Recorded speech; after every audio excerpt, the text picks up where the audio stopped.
Hi friends, मैं Lakshmi LPS academy या journey to excellence में आपका बहुत स्वागत करती हूँ। आज मैं पॉलिटी के मोस्ट इम्पॉर्टेंट 100 एमसीक्यूज लेके आई हूँ, तो चलिए सॉल्व करते हैं। पहला क्वेश्चन है हमारा, भारतीय संविधान का कौन सा भाग, यहाँ पे गलत हो गया, यहाँ पे होगा आर्टिकल, यानी कौन सा अनुच्छेद। कौन सा अनुच्छेद भारतीय लेखा परीक्षक और महालेखा परीक्षक का उल्लेख करता है, ये हमारा क्वेश्चन है। 148 टू 151 ये आर्टिकल है जिसमें हमारे कैग के बारे में उल्लेख है। इसकी जो नियुक्ति है वो प्रेसिडेंट करते हैं, प्रेसिडेंट द्वारा ये अपॉइंट होता है। उसके बाद इसका जो रिटायरमेंट एज है वो है 6 साल या 65 वर्ष की आयु, जो पहले हो, ठीक है, जो पहले आ जाए। 156 की बात करूं तो ये राज्यपाल का पद है, राज्यपाल यानी कि गवर्नर के पद के बारे में है। 280 की बात करूं तो इसमें है फाइनेंस कमीशन, जिसे हम बोलते हैं वित्त आयोग। और 352 की बात करें तो इसमें है राष्ट्रीय आपात की उद्घोषणा, राष्ट्रीय आपात की उद्घोषणा, ठीक है। तो ये हमारा पहला क्वेश्चन था, आंसर इज ए 148। तो 148 से 151 हमारे कैग के बारे में बोला गया है, ठीक है, controller and auditor general of India. Question number 2, भारतीय नागरिकता से संबंधित कानून में संशोधन करने की जिम्मेदारी किसे है, ठीक है। Which among the following is responsible for amending the law relating to Indian citizenship? तो पहली बात तो हम जान लें कि कानून क्या है। तो भारतीय नागरिकता अधिनियम कौन सा है, 1955, ये जानिए। अगली बात, नागरिकता के बारे में कौन सा अनुच्छेद आता है, तो हमें पता होना चाहिए 5 से 11। और भाग की बात करें तो भाग 2, इतनी बात हमें पता होना चाहिए। अब क्वेश्चन क्या है कि भारतीय नागरिकता से संबंधित कानून में संशोधन करने की जिम्मेदारी किसकी है, तो वो है पार्लियामेंट की, ठीक है, संसद की अगर हम बात करें तो संसद आता है 79 से 122, ये अनुच्छेद है। प्रधानमंत्री की बात करें तो प्रधानमंत्री 75 आर्टिकल, कौन इन्हें अपॉइंट करता है, प्रेसिडेंट, ठीक है। और 74 में क्या है, मंत्रिपरिषद होगी, ठीक है, मंत्रिपरिषद 74 में है। और मंत्रिपरिषद का हेड कौन होगा, प्रधानमंत्री, जो कि आर्टिकल 75 में आता है। प्रेसिडेंट की अगर बात करें 52 से 78 इसमें प्रेसिडेंट के बारे में उल्लेख है। सर्वोच्च न्यायालय की अगर हम बात करें तो ये आता है 124 से 147, ठीक है। तो आंसर इसमें क्या होगा, भारतीय नागरिकता से संबंधित कानून में संशोधन करने की जिम्मेदारी किसकी है, पार्लियामेंट की है, ठीक है। चलिए हम अपने अगले क्वेश्चन पर चलते हैं। राज्यसभा की स्थापना डैश को हुई थी, राज्यसभा वॉज एस्टेब्लिश्ड ऑन, तो हमें बताना है, ठीक है। आंसर है 3 अप्रैल 1952, 3 अप्रैल 1952 आंसर। राज्यसभा के बारे में बात करूं, आर्टिकल 80 में आता है। अगली बात, ये उच्च सदन है, विशेषज्ञ सदन है, विशेषज्ञों का सदन है। और क्या बताऊं मैं राज्यसभा के बारे में, स्थायी सदन है ये, और इसमें टोटल मेंबर्स की अगर मैं बात करूं तो इसमें कितने होते हैं, 245, ठीक है, 245, जिसमें से 12 लोगों को कौन करता है नॉमिनेट, प्रेसिडेंट द्वारा 12 लोग क्या होते हैं, नॉमिनेट होते हैं, जिनको खेल का, कला का, इन सब मतलब कला का, खेल का, इतिहास का, किसी भी फील्ड में वो विशेषज्ञ होंगे, ठीक है। तो उनको ये प्रेसिडेंट द्वारा वो क्या होते हैं, नॉमिनेट किए जाते हैं। कला, संस्कृति, खेल, तो खेल कला में ही आ जाता है, ठीक है। विज्ञान, तो इन सारे क्षेत्र में जिनको महारत हासिल होता है उनको क्या करते हैं, प्रेसिडेंट महोदय ऐसे 12 लोगों को नॉमिनेट करते हैं, किसमें, राज्यसभा में। और लोकसभा में कितने लोगों को, 2 एंग्लो इंडियन को। एंग्लो इंडियन मतलब कि वो लोग जो यूरोपियंस हैं वो यहाँ पे आए और उन्होंने शादी की और उनसे जो उनकी संतानें हुई उनको हम बोलते हैं एंग्लो इंडियन। ठीक है, यूरोप की बात कर रही हूँ और कहीं का नहीं। चलिए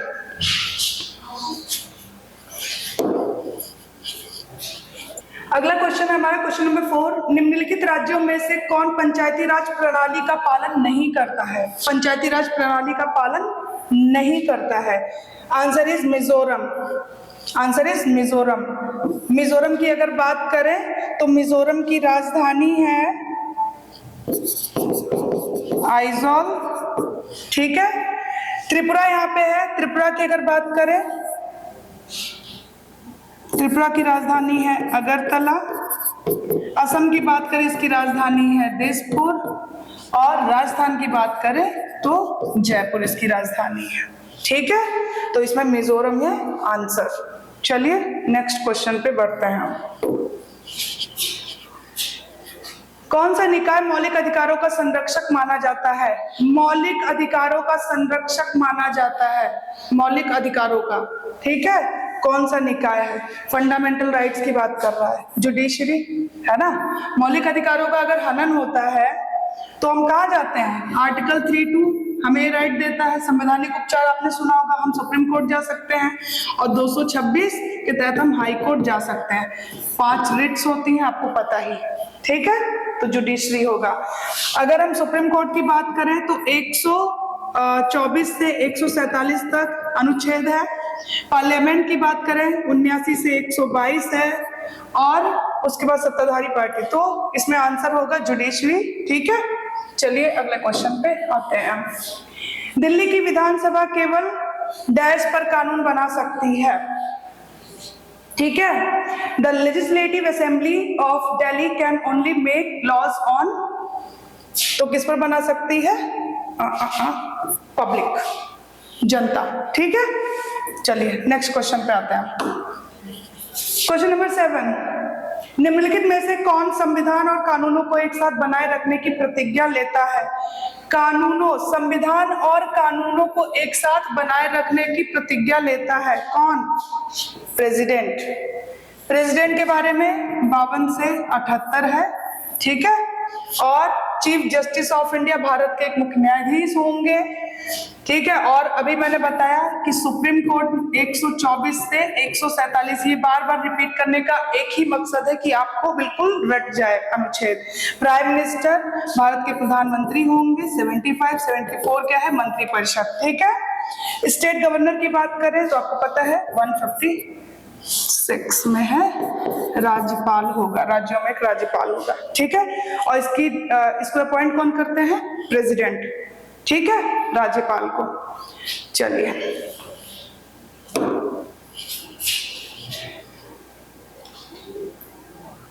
which high court has the maximum number of benches, सबसे अधिक बेंच वाला उच्च न्यायालय है Guwahati high court, Guwahati high court. ठीक है, हाई कोर्ट के बारे में कौन से में है, 214 से 233। ठीक है, आर्टिकल। चलिए, सबसे बड़ा हाई कोर्ट कौन सा है, इलाहाबाद। ठीक है, और सबसे छोटे की बात करें, गंगटोक। गंगटोक क्या है, सिक्किम की राजधानी है ना, सिक्किम की राजधानी है। आपको पता है कंचनजंगा भारत में स्थित सबसे ऊंचा पर्वत, सबसे ऊंचा पीक कौन सा है, कंचनजंगा, वो कहाँ पे, सिक्किम में ही है। ठीक है, चलिए निम्नलिखित में से कौन सा लेख किसी भी आदेश में आपातकाल, किसी भी आदेश में आपातकाल में रद्द नहीं किया जा सकता है। ठीक है, कौन सा लेख किसी भी हालत में, किसी भी हालत में, आपातकाल की स्थिति में भी वो रद्द नहीं किया जा सकता है। Which of the following articles cannot be suspended in any order in case of emergency?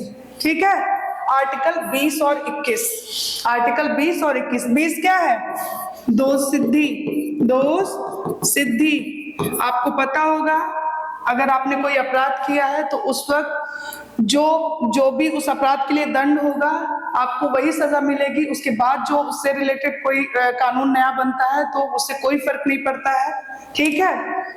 तो इसमें यही सारी चीजें आती हैं, दोष सिद्धि वगैरह। और 21 की बात करें तो आपको पता है राइट टू लाइफ, ठीक है, प्राण और दैहिक स्वतंत्रता। और 21 की अगर मैं बात करूं तो आर्टिकल 21 में ही आ जाता है right to privacy. Right to privacy कब जोड़ा गया था ये? 2017 में, ठीक है। निजता का अधिकार भी इसी में ही आता है, आर्टिकल 21। यहाँ पे 32 लिखा हुआ है। अनुच्छेद 32 क्या? अनुच्छेद 32 क्या होता है? सुप्रीम कोर्ट आप जा सकते हैं, इसमें संवैधानिक उपचार है, ठीक है। तो आप सुप्रीम कोर्ट, अगर आपके फंडामेंटल राइट्स का हनन होता है तो आप सुप्रीम कोर्ट जा सकते हो, ये आर्टिकल आपको अधिकार देता है। अनुच्छेद 32 के तहत आप सुप्रीम कोर्ट जा सकते हो। आर्टिकल 17 की बात करें तो इसमें छुआछूत है, यानी कि अनटचबिलिटी है, ठीक है, अस्पृश्यता है। और 15 की अगर बात करें तो आपको पता है धर्म, जाति, लिंग, कलर के आधार पर आप किसी के साथ भेदभाव नहीं कर सकते। एंड 20 की बात करें तो आपको पता है दोष सिद्धि, ठीक है। चलिए अब अगले क्वेश्चन पे आते हैं हम लोग। Which among the following body conducts the states assembly election? निम्नलिखित में से कौन संकाय राज्य विधानसभा चुनाव आयोजित करती है? राज्य विधानसभा चुनाव कौन आयोजित करती है? ऑब्वियस सी बात है, ये है चुनाव आयोग, हमारा भारतीय चुनाव आयोग, ठीक है, इलेक्शन कमीशन। इसके बारे में कोई अनुच्छेद है? बिल्कुल है, 324 से 329 तक, ठीक है, 324 से 329 तक इसके बारे में उल्लेख है। राज्य चुनाव आयोग के बारे में है 243 के। उसके बाद है राष्ट्रपति चुनाव, राष्ट्रपति का चुनाव होता है, बिल्कुल, आर्टिकल 54, ठीक है। तो इसमें आंसर हो जाएगा इलेक्शन कमीशन ऑफ इंडिया, भारतीय चुनाव आयोग। और आर्टिकल 326 क्या कहता है? सार्वभौमिक मताधिकार, यानी कि आप 18 वर्ष के हो चुके हैं और आप मत देंगे, सार्वभौमिक मताधिकार। चलिए, Sikkim was made an integral part of India under dash amendment. कौन से अमेंडमेंट में सिक्किम को भारत का अभिन्न अंग बनाया गया? कौन से संविधान संशोधन में? तो आपको बता दूं मैं, 36वां संविधान संशोधन 1975 में हुआ था। इस वक्त सिक्किम को बनाया गया था भारत का। उससे पहले क्या था? एक और अमेंडमेंट हुआ था 35वां, ये भी इसी से रिलेटेड है। इस वक्त ये क्या बना था? सिक्किम ये सहराज्य बना था, कोई स्टेट बना था। एक आर्टिकल जोड़ा गया था 2A, ठीक है, इतना याद रखिएगा आप लोग। ओके, अब हम लोग आगे बढ़ते हैं। Which of the following country accepted the policy of dual citizen? निम्नलिखित में से कौन सा देश द्विपक्षीय नागरिकता को स्वीकार करता है? तो इसमें से भारत तो कतई नहीं होगा, आपने पढ़ा है एकल नागरिकता होता है। फ्रांस बिल्कुल भी नहीं। यहाँ पे यूएसए है, यूएसए में क्या है? दोहरी नागरिकता है, दोहरी नागरिकता है। हमारे भारत में अगर आप कहीं और की नागरिकता लेते हैं तो यहाँ की नागरिकता क्या होती है? स्वतः ही समाप्त हो जाती है। समझ में आया? फ्रांस में एक चीज याद रखो, 1789 में क्या हुआ था? फ्रांस की क्रांति हुई थी। और फ्रांस से हमने क्या अडॉप्ट कर रखा है? प्रस्तावना में शब्द है बंधुत्व, समता, वो सब हमने यहीं से लिया है। अगली बात अगर मैं बताऊं नागरिकता के बारे में, तो भाग 2 अनुच्छेद 5 से 11, इसमें क्या है? नागरिकता के बारे में उल्लेख है, ठीक है। चलिए, अच्छा यहाँ पे एक चीज और बता देती हूँ। फ्रांस का कैपिटल क्या है? पेरिस, ठीक है। चाइना का क्या है? बीजिंग। यूएसए का है वॉशिंगटन डीसी। और भारत का आपको पता ही है, नहीं पता है तो शर्म की बात है। चलिए, क्वेश्चन नंबर 13, भारतीय संविधान के पृष्ठों को सजाया गया था। Answer is A and B दोनों। कौन? राम मनोहर सिन्हा एंड नंदलाल बोस, ये दोनों हैं, ठीक है। Ram Manohar Sinha, Nandlal Bose. Answer is A, B both. चलिए नेक्स्ट क्वेश्चन पे आते हैं। Question number 14, Who among the following can participate in parliament session without any membership? निम्नलिखित में से कौन व्यक्ति किसी भी सदन में सदस्यता के लिए भाग ले सकता है। आपको पता है कि वो संसद सदन का सदस्य ना होते हुए अटॉर्नी जनरल ऑफ इंडिया, जिसे हम भारत का महान्यायवादी कहते हैं, तो भारत के attorney general of India, Bharat के महान्यायवादी, ठीक है, ये जो है आंसर यही होगा हमारा, आंसर सी। ये संसद सदन के सदस्य ना होते भी उसमें भाग ले सकते हैं, ठीक है। इनके बारे में अगर मैं बात करूं महान्यायवादी के बारे में, तो अनुच्छेद 76 इनसे संबंधित है।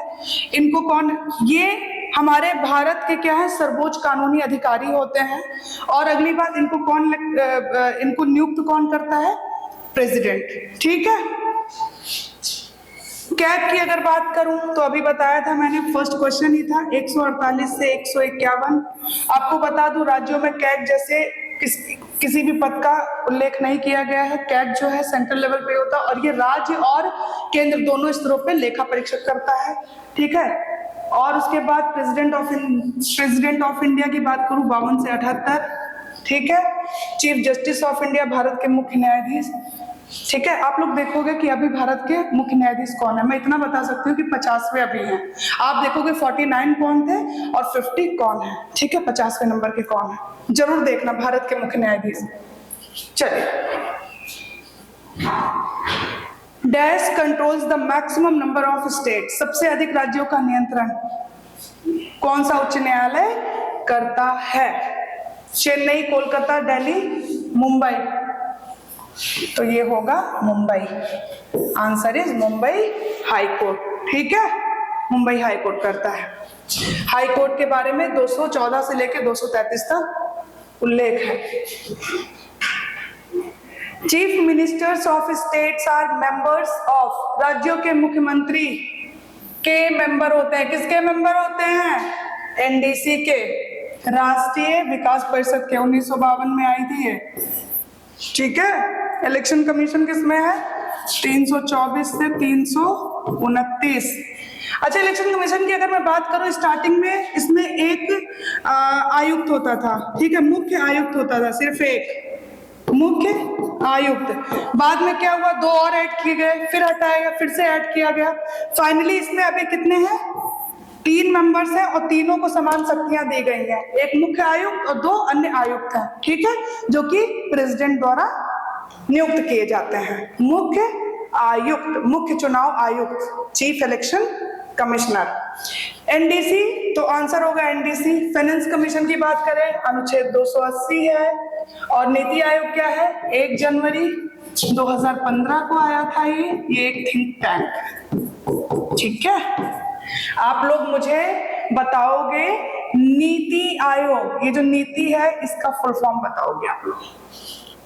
ये पहले प्लानिंग कमीशन था, मुझे इसका फुल फॉर्म चाहिए, क्वेश्चन पूछता है कई बार। किस वर्ष में संविधान सभा ने हमारे राष्ट्रीय ध्वज का नक्शा मंजूर किया था?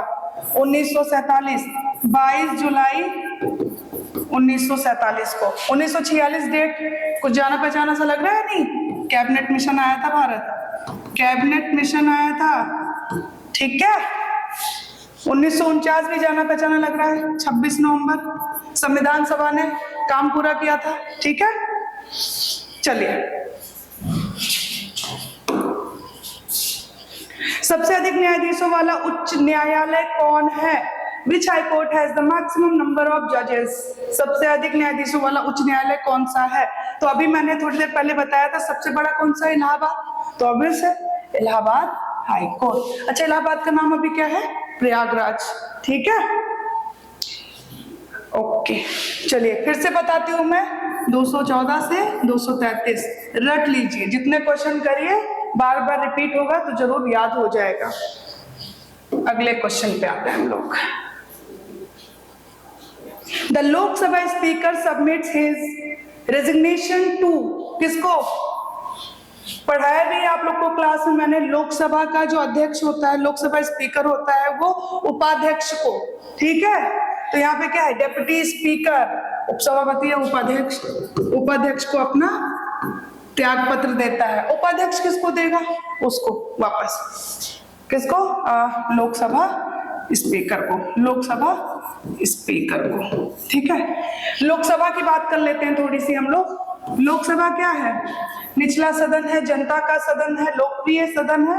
और लोकसभा में टोटल मेंबर्स होते हैं 545, अधिकतम कितने हो सकते हैं? 550, जिसमें से 2 एंग्लो इंडियन होते हैं, जो कि कौन नॉमिनेट करता है? हमारे प्रेसिडेंट महोदय जी नॉमिनेट करते हैं।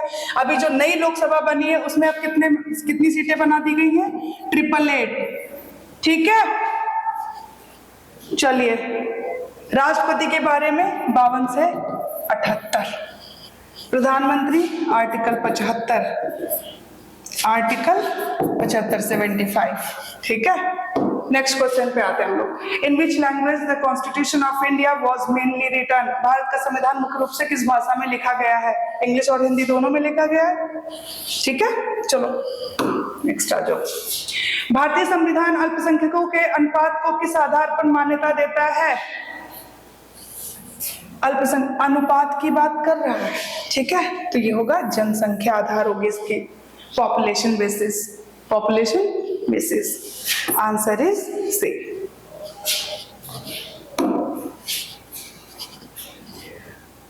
डैश के अनुसार राष्ट्रपति को सर्वोच्च न्यायालय से सलाह लेने का अधिकार है, ठीक है। According to dash the president has the right to take advice from the supreme court. राष्ट्रपति को सर्वोच्च न्यायालय से सलाह लेने का अधिकार है। कौन सा अनुच्छेद अधिकार देता है? 143, आर्टिकल 143, ठीक है। और 72 में क्या है? क्षमादान वगैरह इसमें दिया गया है, ठीक है। चलिए, भारतीय संविधान में कुल पृष्ठ हैं, कितने पृष्ठ हैं? ठीक है। There is a total of dash pages in the constitution of India. कितने पेजेस हैं? 232 बाय 232, 232, ठीक है, 232 पेजेस। राज्यपाल की सेवानिवृत्ति आयु क्या होती है? नॉट स्पेसिफाइड, निर्दिष्ट ही नहीं है। कहने का मतलब है प्रसाद पर्यंत ही है ना, ठीक है। और उसे वो अपॉइंट कौन करता है? प्रेसिडेंट करते हैं। चलिए, कर्नाटक एकीकरण किस वर्ष हुआ था? 1956 में हुआ था। इससे पहले से किस नाम से जानते थे? मैसूर, मैसूर नाम। आपको पता है कि कर्नाटक में ही ब्रह्मगिरी पर्वत है, वहीं से ही कौन निकलता है? कावेरी रिवर का ओरिजिन होता है, ठीक है।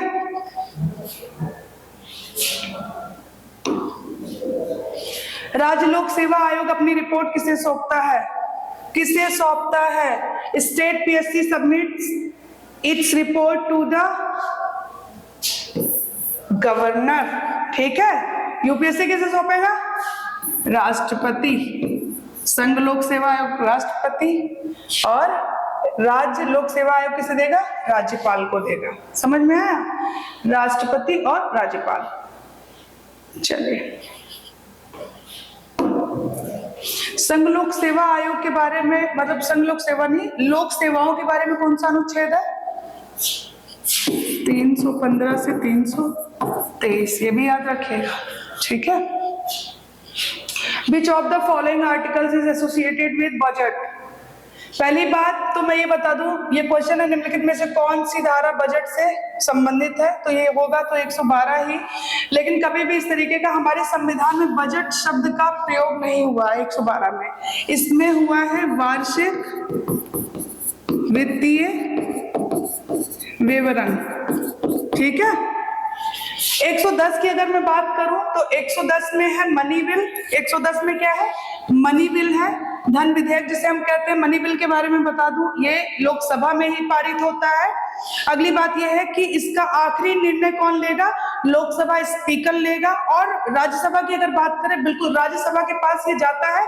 राज्यसभा के पास अगर शक्ति है मनी बिल को लेके तो मात्र 14 दिन की है, वो हाँ करे ना करे कोई फर्क नहीं पड़ता है। उसके बाद दोबारा फिर लास्ट में किसके पास जाएगा? राष्ट्रपति के पास, ठीक है। तो ये था मनी बिल के बारे में। आर्टिकल 110 किसके पास पावर होती है? लोकसभा स्पीकर के पास ही होती है, और हमेशा ये लोकसभा में ही पारित होगा।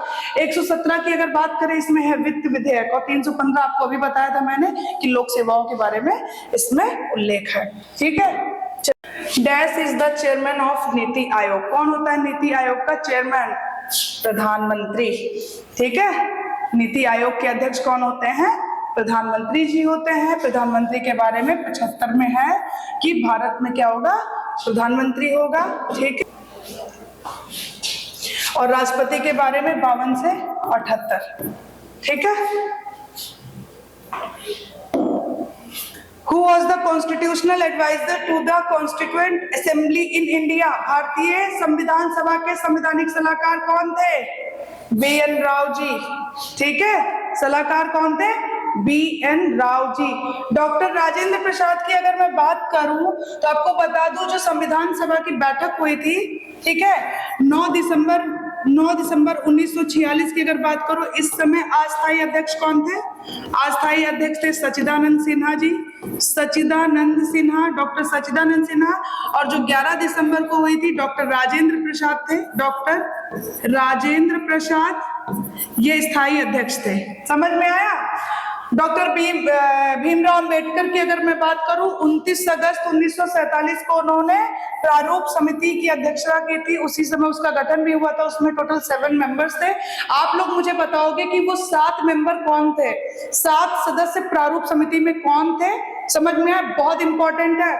उसकी अध्यक्षता किसने की थी? Doctor B R. अम्बेडकर ने की थी। तो इसका आंसर क्या होगा? संवैधानिक सलाहकार बी.एन. राव। ठीक है, चलो आगे बढ़ते हैं। Dash articles are called the golden triangle of the Indian Constitution. कौन से अनुच्छेद को भारतीय संविधान का स्वर्ण त्रिभुज कहा जाता है? स्वर्ण त्रिभुज कहा जाता है। Article 14, article 19, article 21। ठीक है, 14 में क्या है? कानून के समक्ष समता। 19 में क्या है? आपको पता है, पहले 7 थी, इसमें स्वतंत्रता है, अभी वर्तमान में 6 है। क्यों? क्योंकि 19F को हटा दिया गया था, रिमूव कर दिया गया था। कब रिमूव किया था? 44 कॉन्स्टिट्यूशनल अमेंडमेंट 1978 में संपत्ति का अधिकार, राइट टू प्रॉपर्टी को हटा दिया गया था।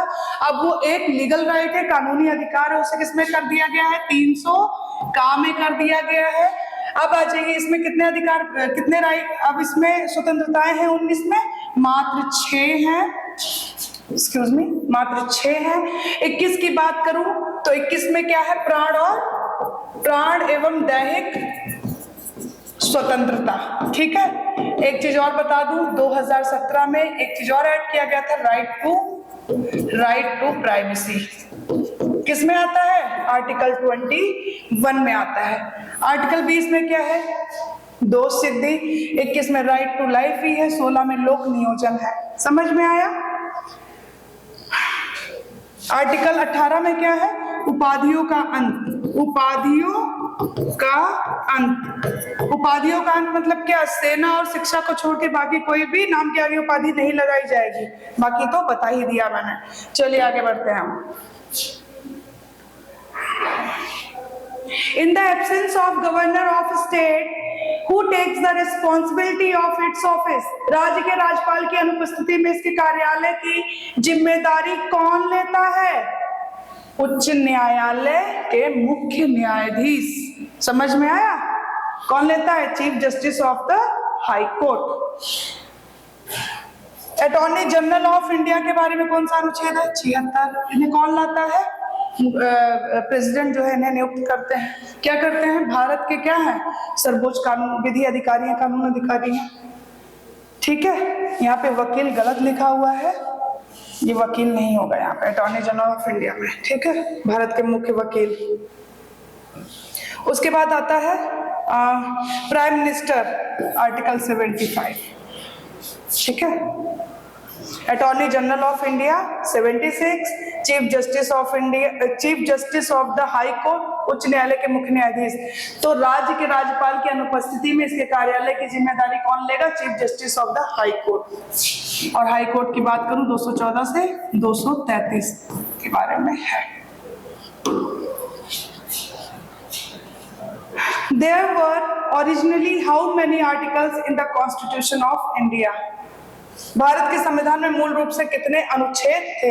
395, 395। ठीक है, अभी तो 400 प्लस में है, 400 प्लस में होगा, ठीक है। चलिए अब आते हैं अगले क्वेश्चन पे। भारतीय महान्यायवादी के सहायक कौन होते हैं? Dash is the assistant of the attorney general of India. भारतीय महान्यायवादी के सहायक कौन होते हैं? तो पहली बात, अटॉर्नी जनरल ऑफ इंडिया के बारे में अनुच्छेद 76 है। इसे कौन अपॉइंट करता है? प्रेसिडेंट करते हैं। तो इसके जो सहायक होंगे वो कौन होंगे? Solicitor general of India. Solicitor general of India अभी वर्तमान में कौन है? तुषार मेहता। तुषार मेहता जी हैं, ठीक है। तो answer is C.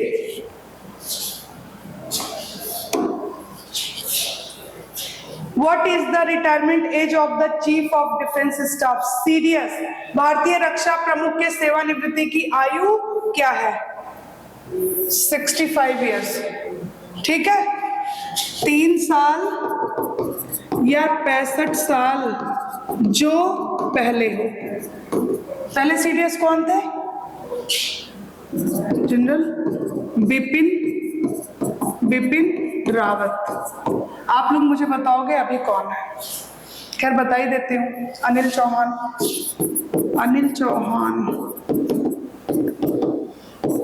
Lieutenant Anil Chauhan जी हैं, ठीक है। तो 3 साल या 65 वर्ष की आयु, जो पहले हो। Answer is C. क्या संघीय क्षेत्र राज्यसभा में अपने प्रतिनिधित्व भेजते हैं? यस, भेजते हैं, ठीक है। The speakers vote in Lok Sabha is called. Lok Sabha के स्पीकर का मत क्या कहलाता है? कास्टिंग वोट, चुनावी मत। इसे एक और नाम देते हैं, प्रत्यक्ष मत, ठीक है। लोकसभा के स्पीकर का मत कहलाता है कास्टिंग वोट। केंद्र राज्य का संबंध निम्नलिखित में से किस अनुसूची में है? केंद्र राज्य का संबंध किस अनुसूची में है? अनुसूची 7 में है। अनुसूची 7 में है, ठीक है। तो यहाँ पे देखते हैं 6 में क्या है और 5 में क्या है, 8 में क्या है। तो सबसे पहले हम 8 देखते हैं। इसमें क्या है? 8वीं अनुसूची में है ऑफिशियल लैंग्वेज। ऑफिशियल लैंग्वेज है, कितनी भाषाएं हैं? 22 भाषाएं हैं इसमें, ठीक है। उसके बाद आते हैं 6ठी में। 5वीं में आपको पता है अनुसूचित जनजातीय क्षेत्र का प्रशासन वगैरह है। 6ठी में क्या है? असम, मेघालय, त्रिपुरा, मिजोरम से संबंधित है, ठीक है। और 7th की अगर मैं बात करूं तो इसमें जो पार्ट बी है उसमें जो राज्य है उससे संबंधित है, ठीक है, पार्ट बी।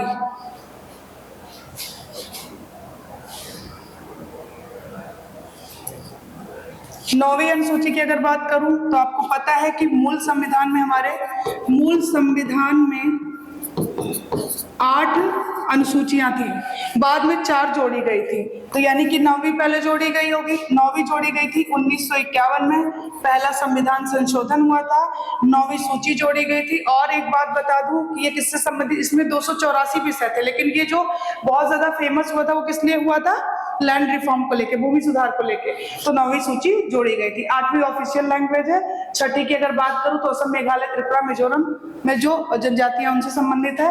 और 5वीं की अगर बात करूं तो अनुसूचित जनजातीय क्षेत्र का प्रशासन वगैरह उससे संबंधित है सब, ठीक है। लेकिन 6ठी किससे है? असम, मेघालय, त्रिपुरा, मिजोरम, ठीक है। चलिए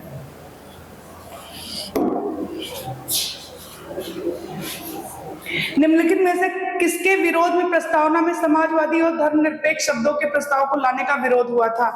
तो ये थे डॉक्टर भीमराव अंबेडकर जी। डॉक्टर भीमराव अंबेडकर जी 29 अगस्त 1947 को प्रारूप समिति की अध्यक्षता इन्होंने की थी। उसमें टोटल 7 मेंबर्स थे, ठीक है। और ये जो धर्मनिरपेक्ष शब्द है, ये जो समाजवादी है, एक शब्द और इसमें ले लीजिए, अखंडता। ये 3 शब्द 42वें संविधान संशोधन 1976 को जोड़े गए थे। किसमें? प्रीएम्बल में। प्रीएम्बल में, जिसे हम हिंदी में बोलते हैं प्रस्तावना, ठीक है। 3 शब्द थे, अखंडता, समाजवाद और धर्मनिरपेक्ष, सेकुलर, धर्मनिरपेक्ष या पंथनिरपेक्ष। 42वां संविधान संशोधन, इसका आंसर क्या होगा? डॉक्टर भीमराव अंबेडकर। नेक्स्ट है, भारत के उपराष्ट्रपति के चुनाव से संबंधित विवाद का निर्णय कौन लेता है? तो जब भी उपराष्ट्रपति या फिर राष्ट्रपति इनके चुनाव से संबंधित कोई भी विवाद होता है तो उसमें चुनाव आयोग का कोई भी योगदान नहीं होगा, यह सुप्रीम कोर्ट में सुलझाया जाएगा, सर्वोच्च न्यायालय होगा इसका आंसर। अब आते हैं इलेक्शन कमीशन की बात, 324 से 329 है, सुप्रीम कोर्ट 124 से 147 है, और उसके बाद आता है लोकसभा स्पीकर एंड प्रेसिडेंट की बात करें 52 से 78। कार्यपालिका का हेड होता है, नाम मात्र का हेड होता है, असली जो वास्तविक ये हेड होता है वो कौन होता है? प्रधानमंत्री। 2 अक्टूबर 1959 को पंचायती राज प्रणाली को निम्नलिखित स्थानों पर भारत में प्रारंभ किया गया था। 2 अक्टूबर 1959, ठीक है? तो on 2 October 1959 the panchayat Raj system was introduced in India at the following places। अब वो पता है नागौर राजस्थान, ठीक है?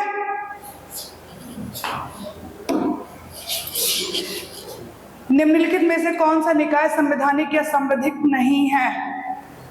कौन सा निकाय? तो इसमें देखते हैं हम लोग, फाइनेंस कमीशन है, अनुच्छेद 280, केंद्रीय जांच bureau, central bureau of investigation, ये नहीं है, आंसर यही होगा।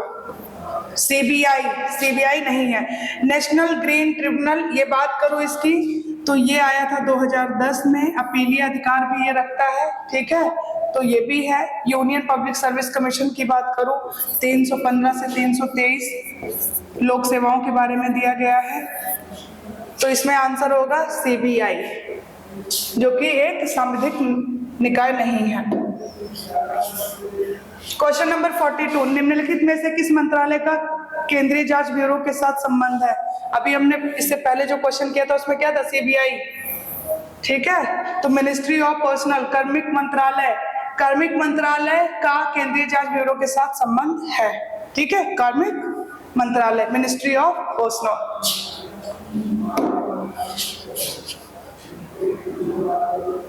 किस अनुच्छेद के अनुसार राज्य परिषद गठित या उन्मूलित की जा सकती है? 169 आर्टिकल है, इसके अनुसार क्या होगा? राज्य परिषद क्या की जाएगी? गठित भी की जा सकती है और हटाई भी जा सकती है, स्टेट लेजिस्लेटिव, ठीक है? उसके बाद आता है 168, ये किसके गठन की बात करता है? विधानसभा की बात करता है, राज्य विधानसभा की बात करता है, ठीक है? 170 क्या कहता है कि राज्य विधानसभाओं में 500 से अधिक और 60 से कम सदस्य नहीं होंगे, ठीक है? भारत की कानूनी संप्रभुता किसके पास स्थापित है? In India legal sovereignty is wasted with, तो भारत में कानूनी संप्रभुता किसके पास स्थापित है? कानूनी संप्रभुता किसके पास होती है? द कॉन्स्टिट्यूशन, यानी संविधान के पास है, ठीक है? पार्लियामेंट की बात करूं 79 से 122। अच्छा, पार्लियामेंट में कौन कौन होता है? ये कई बार पूछता है, पार्लियामेंट के अंग कौन कौन है? राज्यसभा प्लस लोकसभा और प्लस प्रेसिडेंट, ठीक है? इनमें से एक भी एब्सेंट है तो पार्लियामेंट अधूरी है, ठीक है? राष्ट्रपति 52 से 78, तो पार्लियामेंट होगा द कॉन्स्टिट्यूशन। निम्नलिखित में से कौन बातचीत करने की शक्ति, केंद्र और राज्यों के बीच विवादों का निर्णय करने की शक्ति रखता है? कौन रखता है? High court, supreme court, president या कैग? कौन रखता है? सुप्रीम कोर्ट, ठीक है? सुप्रीम है भाई ये। 124 से 147, 214 से 233 हाई कोर्ट, प्रेसिडेंट 52 से 78 और कैग की बात करूं 148 से 151, ठीक है? चलिए The fifth health minister of independent India was राजकुमारी अमृत कौर। ठीक है, स्वतंत्र भारत के 5वें स्वास्थ्य मंत्री कौन थे? राजकुमारी अमृत कौर। चलिए नेक्स्ट पे आते हैं। सरदार वल्लभ भाई पटेल कौन थे? होम मिनिस्टर पहले। ठीक है, लोकसभा के प्रथम अध्यक्ष थे जीवी मावलंकर। जीवी मावलंकर। और ये कौन थे? पहले उपराष्ट्रपति, दूसरे राष्ट्रपति, है ना? थे कि नहीं? चलो नेक्स्ट पे आ जाओ। राष्ट्रपति अध्यादेश को डैश महीने तक प्रभावी रखा जा सकता है। आप presidential ordinance can remain in force for dash month. यहाँ पे 6 कर दो फिर, है ना? Answer is B, 6 month. Ordinance bill लाया क्यों जाता है? पहली बात तो इसका अनुच्छेद है 123। राज्यों में गवर्नर की अगर बात करूं वहां पे है 213। ठीक है, अगर सत्र नहीं चल रहा हो, यानी कि संसद सत्र ना चल रहा हो और उस समय कोई कानून बनाना आवश्यक हो गया हो, तो उस समय राष्ट्रपति क्या करते हैं? अध्यादेश लेकर आते हैं। समझ में आया? तो 123 राष्ट्रपति और 213 गवर्नर। संविधान होने की पहली विचारधारा किसने दी थी? संविधान लाया जाए तो ऐसा विचार सबसे पहले किसके मन में आया था? एम एन राय के मन में। ठीक है, एम एन राय। जवाहरलाल नेहरू कौन है? प्रथम प्रधानमंत्री हैं हमारे, प्रथम गृह मंत्री हैं हमारे। ठीक है, गांधी जी की अगर बात करूं तो जान लेते हैं, जहां से बहुत ज्यादा क्वेश्चंस आते हैं। 1917 में चंपारण, 1917 में चंपारण, है ना? तिनकटिया आपको पता ही है। 18 में खेड़ा और अहमदाबाद मिल में, और उसके बाद आईएनसी को एक बार हेड किया है इन्होंने बेलगाम में। बेलगाम कब? 1924। ठीक है, अगला तो बहुत ज्यादा जानकारी तो वो हिस्ट्री के एमसीक्यूज में मैं करवा दूंगी, इतना काफी है। चलिए, निम्नलिखित में से कौन भारत के सभी केंद्रीय विश्वविद्यालयों के प्रवेशक हैं? Who among the following is the visitor to all the central universities of India? Bharat के राष्ट्रपति। ठीक है, भारत के राष्ट्रपति।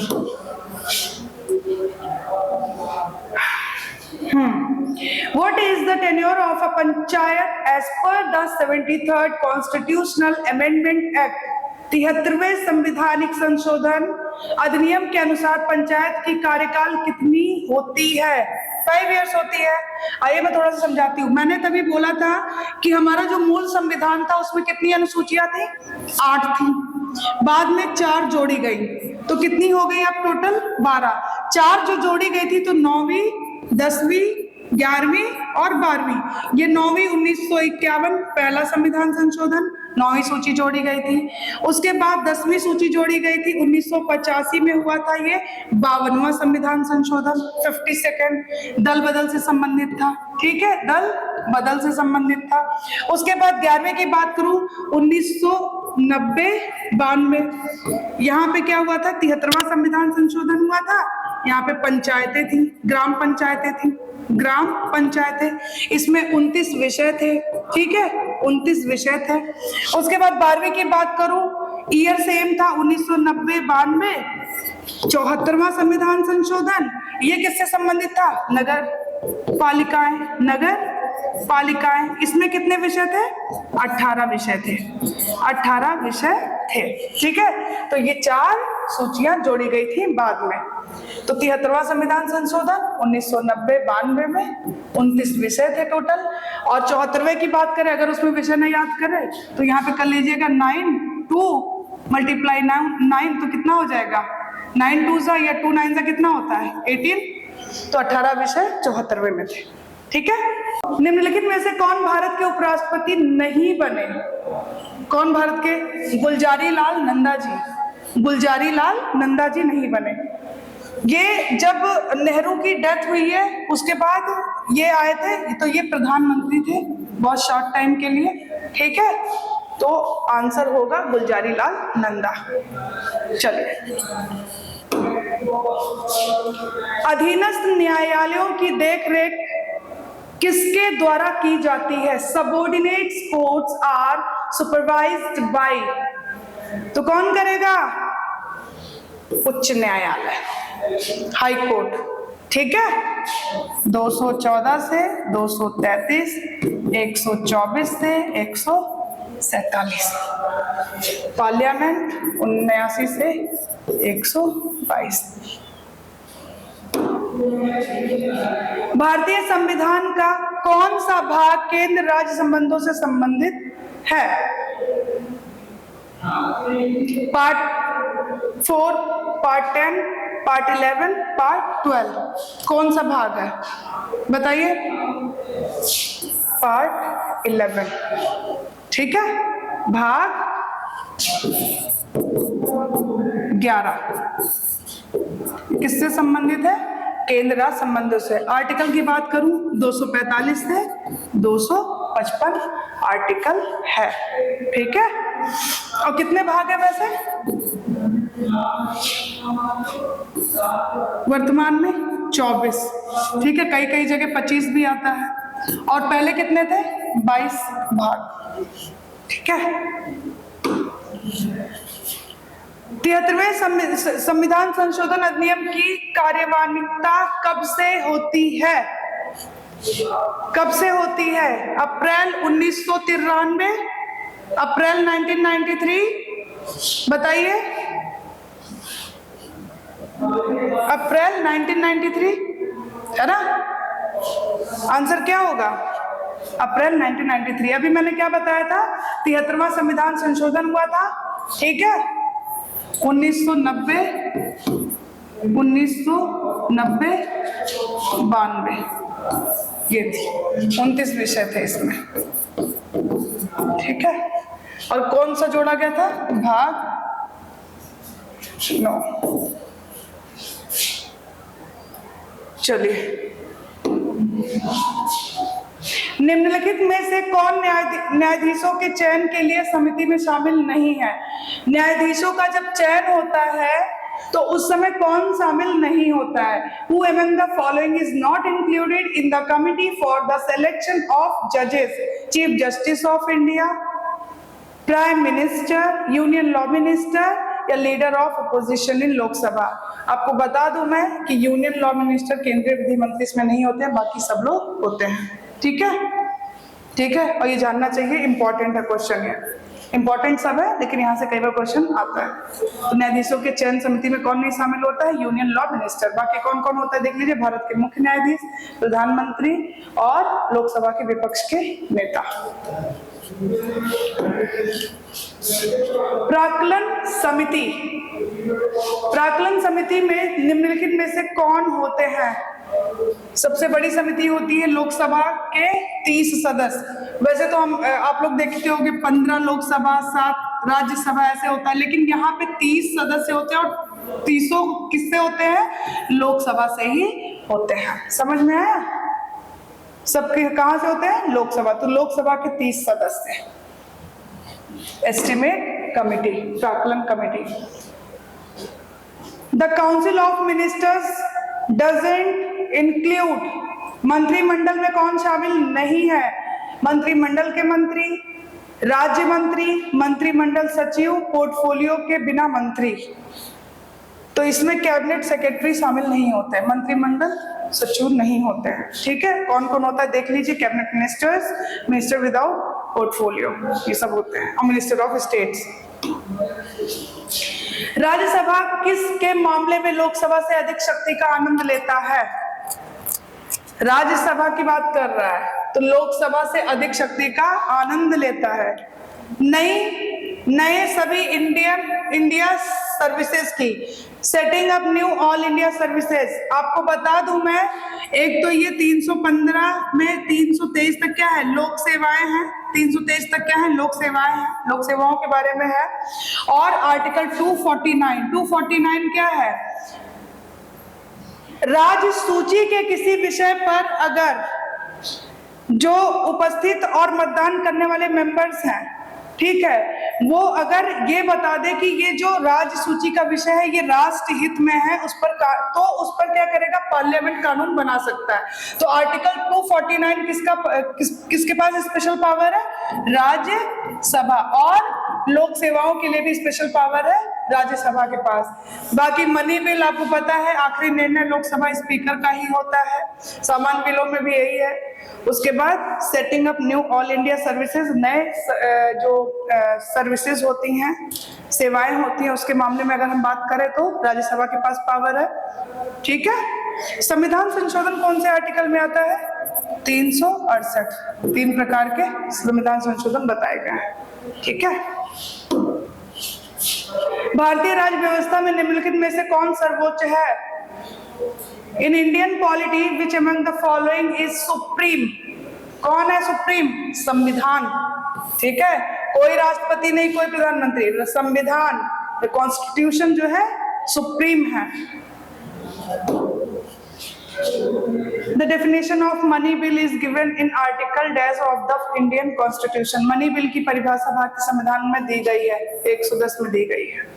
111 में वीटो पावर है, वीटो पावर है। ठीक है, और एक पावर होता है पॉकेट वीटो, वो कब यूज किया गया था आपको बता दूं, 1982 और 87 में जैल सिंह ने यूज किया था, जैल सिंह। ठीक है, 112 बजट के बारे में, बजट शब्द का कहीं भी यूज नहीं हुआ है, वार्षिक वित्तीय विवरण का हुआ है, वार्षिक वित्तीय विवरण। ठीक है, चलिए, भारतीय संविधान का लेख डैश मुख्यमंत्री के कर्तव्यों की परिभाषा करता है, कौन सा आर्टिकल है भाई। ठीक है, भारतीय संविधान का जो मुख्यमंत्री के कर्तव्यों की परिभाषा करता है, कौन सा आर्टिकल है, 167। ठीक है, 168 क्या है, विधानसभा के गठन की बात करता है, विधान परिषद के गठन की बात करता है। ये जो राज्य विधानसभा है उसमें 500 से अधिक और 60 से कम मेंबर्स नहीं होने चाहिए, सदस्य नहीं होने चाहिए। ठीक है,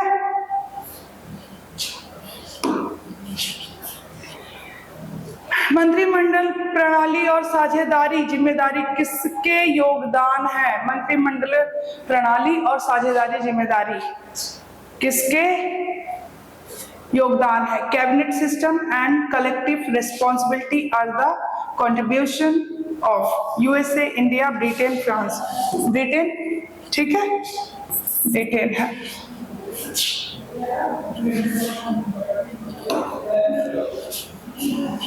लेख, किस लेख के अनुसार राज्य पर गवर्नर के पास अंतिम कार्यकारी शक्ति होती है, 154। 154। ठीक है, कितने भारतीय प्रधानमंत्री कार्यकाल में ही उनकी डेथ हो गई थी, 3। एक तो जवाहरलाल नेहरू, लाल बहादुर शास्त्री और इंदिरा जी। ठीक है, गुलजारी लाल नंदा आए थे कार्यवाहक के रूप में जब जवाहरलाल नेहरू की डेथ हुई थी। उसके बाद एक और बार पद संभाला था उन्होंने, बहादुर शास्त्री की जब डेथ हुई थी एक्सक्यूज मी, इंदिरा जी की जब डेथ हुई थी उसके बाद राजीव गांधी, है ना।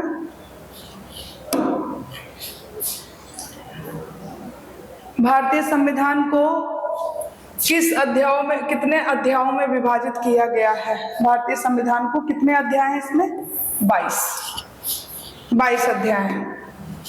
चलिए, संसद पर तदर्थ समिति की नियुक्ति कौन करता है, Who appoints the ad hoc committee on parliament, कौन करता है। तो आपको बता दूं, लोकसभा के अध्यक्ष भी कर सकते हैं और राज्यसभा के सभापति भी कर सकते हैं, ए बी बोथ। ठीक है, राज्यसभा के सभापति। आप बताइए राज्यसभा का सभापति हमेशा कौन होगा, बताइए, उपराष्ट्रपति। ठीक है, हमेशा वही होगा।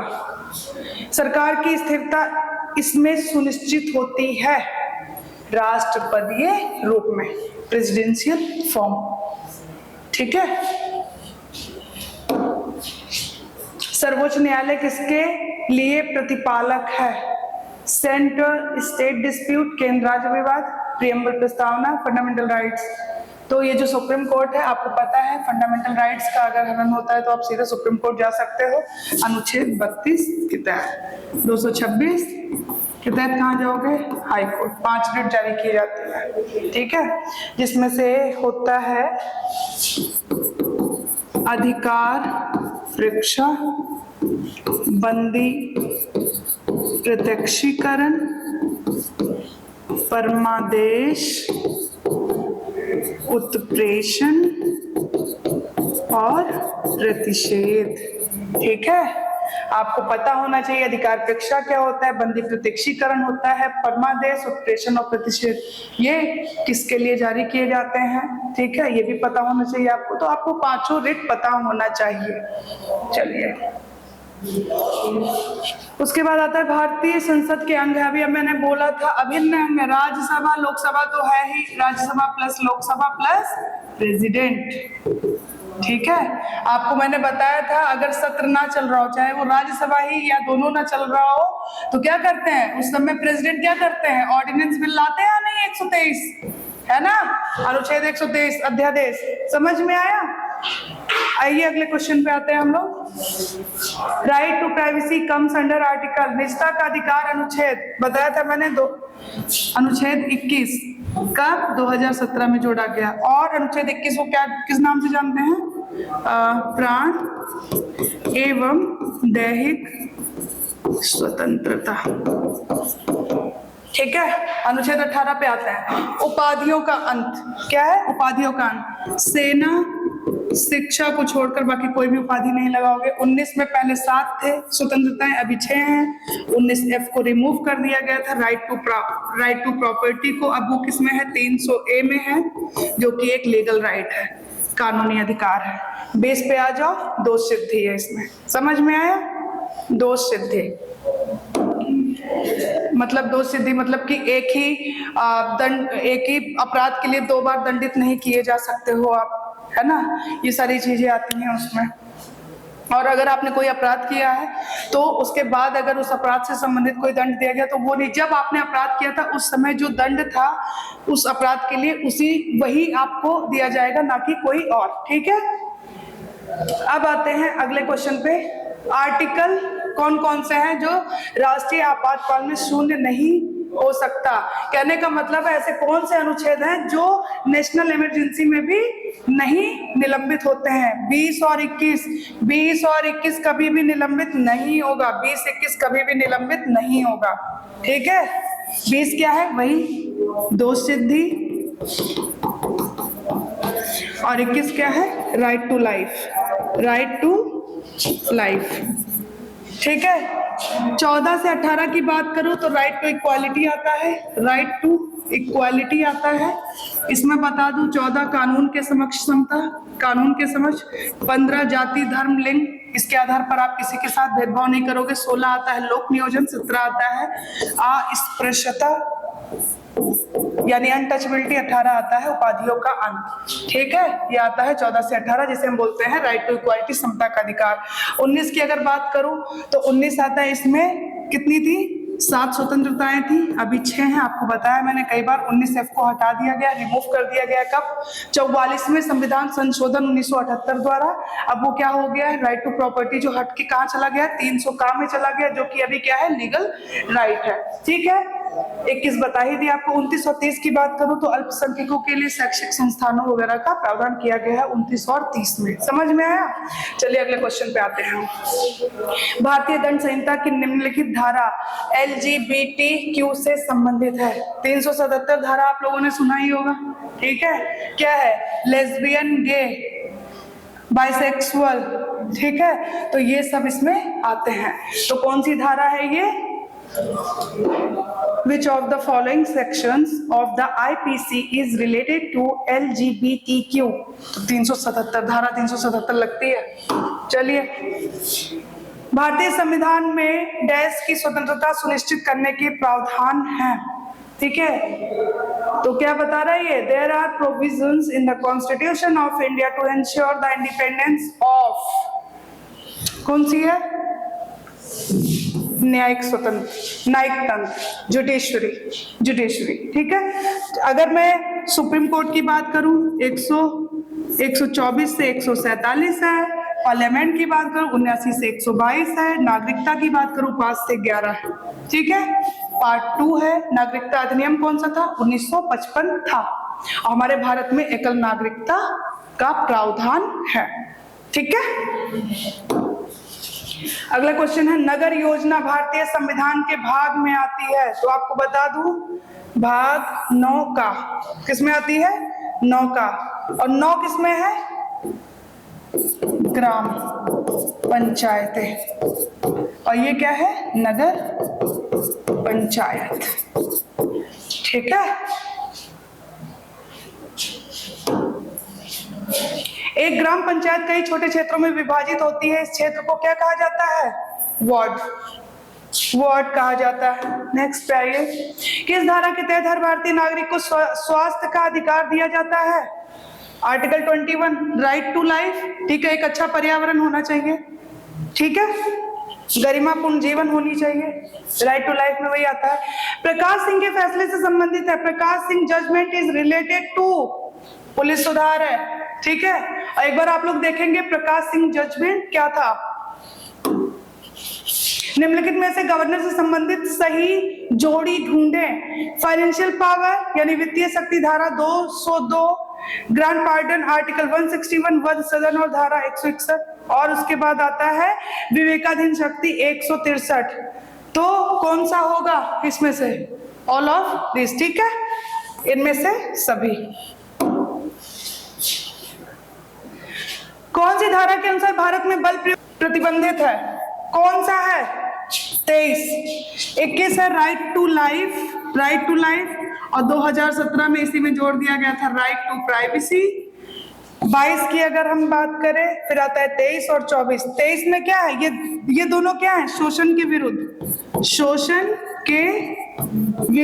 22 क्या है, अगर आपको गिरफ्तार किया जाता है तो आपको गिरफ्तारी का कारण बताना पड़ेगा, आप अपने मनपसंद का वकील रख सकते हैं, ये सब 22 में है। 23 की बात करें तो आप इसमें ह्यूमन ट्रैफिकिंग है, आप किसी से जबरदस्ती मतलब कार्य नहीं करवा सकते हैं बलपूर्वक। और 24 की बात करूं तो 14 वर्ष से कम उम्र के बच्चों को आप जो है खतरनाक कारखानों में नहीं लगा सकते हैं, ठीक है। तो ये शोषण के विरुद्ध है। भारतीय संविधान की धारा 19 प्रदान करती है 6 स्वतंत्रताएं, पहले 7 थी, आपको फिर बता देती हूँ एक बार। 19F को रिमूव किया गया है 44th कॉन्स्टिट्यूशनल अमेंडमेंट 1978 को। अब वो एक लीगल राइट है, कौन से अनुच्छेद में है, 300A में है। तो अब कितनी बची है, 6 स्वतंत्रताएं बची हैं।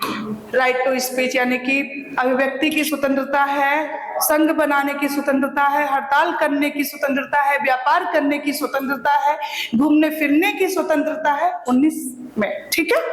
चलिए, वर्तमान में भारत में कितने राज्यों में द्विकक्षीय विधानमंडल है, तो 6 में है, ठीक है।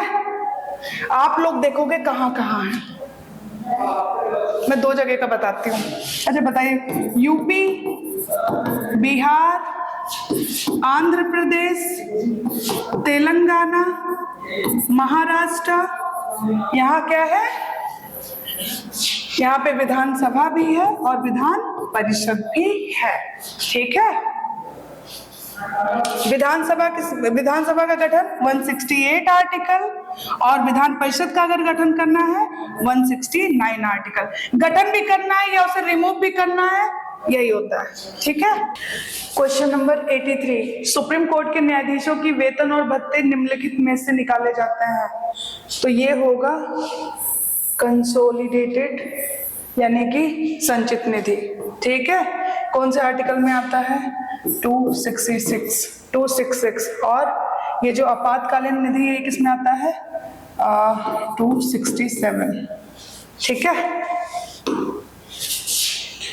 भारत में प्रथम नैतिक आचार संहिता किस वर्ष स्थापित की गई थी, प्रथम आचार संहिता किस वर्ष स्थापित की गई थी, 1960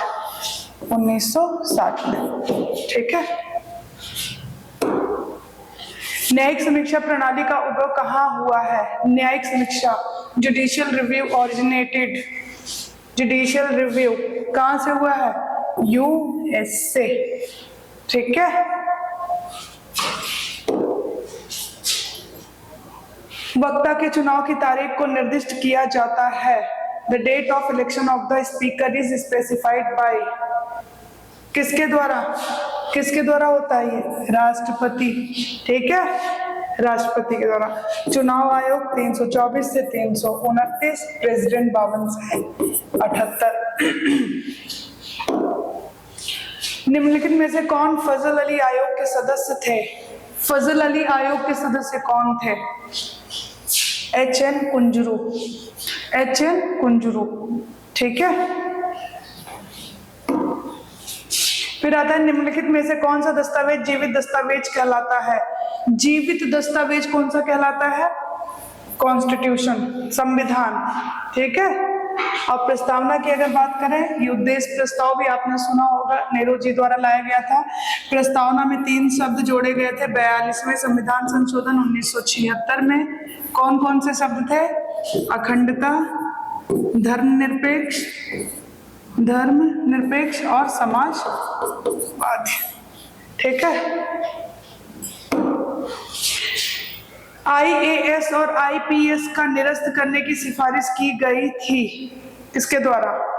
खेर कमीशन, घेबर, राजमन्नार, गोरवाला। तो ये होगा राजमन्नार आयोग, राजमन्नार आयोग। आप लोग का काम है, आप देखोगे खेर आयोग किससे संबंधित है? घेबर और गोरवाला। ठीक है, इसका आंसर होगा राजमन्नार।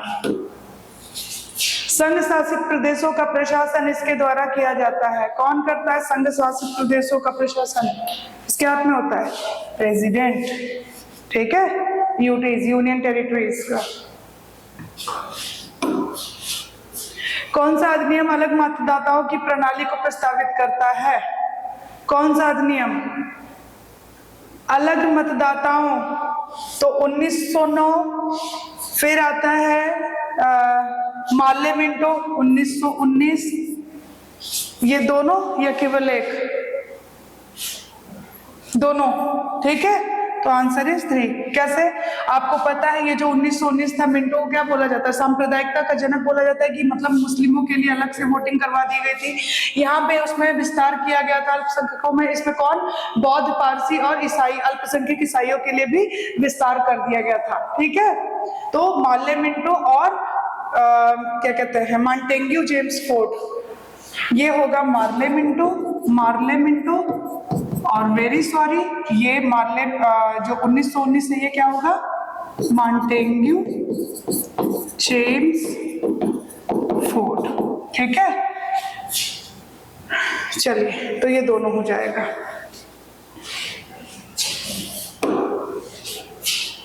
कैबिनेट कमिटी इज, मंत्रिपरिषद समिति होती है। मंत्रिपरिषद समिति क्या होती है? असंवैधानिक निकाय, an extra constitutional body, constitutional body. नियंत्रक और महालेखा परीक्षक द्वारा किस प्रकार की महालेखा परीक्षा की जाती है? अनुरूपता का परीक्षण, स्वामित्व महालेखा परीक्षण। बताइए। स्थानीय निकायों का लेखा परीक्षण। ठीक है, स्थानीय निकायों का लेखा। और किसमें है ये? 148 है, 151। केंद्र और राज्य दोनों स्तर पर ये लेखा परीक्षा करता है। ठीक है, भाषाई अल्पसंख्यक के आयुक्तों का मुख्यालय कहाँ स्थित है? भाषाई अल्पसंख्यक जो होते हैं उनका मुख्यालय है न्यू दिल्ली में। कहाँ पे है? न्यू दिल्ली में। असम की बात करूं, राजधानी दिसपुर है इसकी, दिसपुर है। ठीक है, राजस्थान की जयपुर है। तेजपुर लीची को क्या मिला है? GI tag. और राजस्थान में सोजत मेहंदी। चलिए, निम्नलिखित में से कौन सा बहुसदस्यीय संवैधानिक निकाय नहीं है? कौन सा बहुसदस्यीय संवैधानिक निकाय नहीं है? Which of the following is not a multi member constitutional body? कौन सा नहीं है? नेशनल कमीशन फॉर वुमेन, महिलाओं के लिए राष्ट्रीय आयोग नहीं है। ठीक है,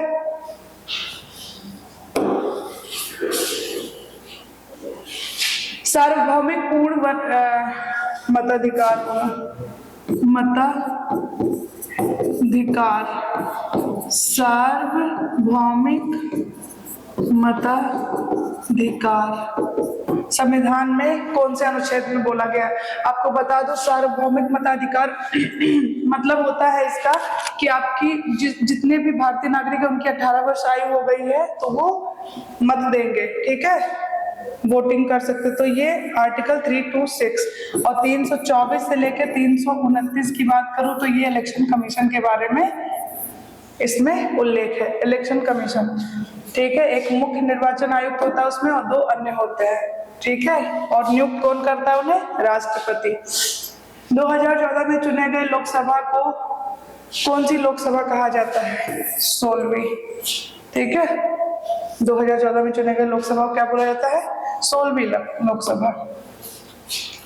नागालैंड राज्य में कानून और अव्यवस्था नहीं होगा, व्यवस्था होगा। व्यवस्था को बनाए रखने के लिए जिम्मेदार है कौन? जिम्मेदार है राज्यपाल, ठीक है। नागालैंड की बात करूं तो राजधानी क्या है इसकी? कोहिमा। क्या है? कोहिमा है। ऑफिशियल लैंग्वेज इसकी इंग्लिश है, ठीक है। और यहाँ का एक पारंपरिक ड्रेस होता है उसको बोलते हैं सेमा, ठीक है, वहाँ की जनजातीय वस्त्र है, सेमा बोलते हैं उसको। गुजरात किस राज्य से अलग किया गया था? बॉम्बे से अलग किया गया था, ठीक है, बॉम्बे से अलग किया गया था। भारतीय संविधान का असंघीय सुविधा को खोजें। Find out the non federal feature of the Indian constitution. क्या होगा? Dual government, division of powers, all India services. तो ये होगा सभी भारतीय सेवाएं, ठीक है। और क्या क्या इसमें आता है? केंद्र द्वारा राज्यपाल की नियुक्ति और एकल नागरिकता और एकीकृत न्यायपालिका, ये सब इसी में आता है, ठीक है। हो गए 100 क्वेश्चन कंप्लीट कर लिए हमने। चलिए ठीक है, आज तो हमारे 100 MCQs हो गए हैं और अच्छे से पढ़ाई करिए और ऐसे और भी बेहतरीन वीडियोस में लाती रहूंगी, हिस्ट्री के भी, ज्योग्राफी के भी, और भी जितने सब्जेक्ट होते हैं, ठीक है। ध्यान रखिए और खूब पढ़ाई करिए, खूब खुश रहिए। अगर वीडियो अच्छी लगती है तो प्लीज लाइक और शेयर करिए, हमें सपोर्ट करिए। Thank you very much.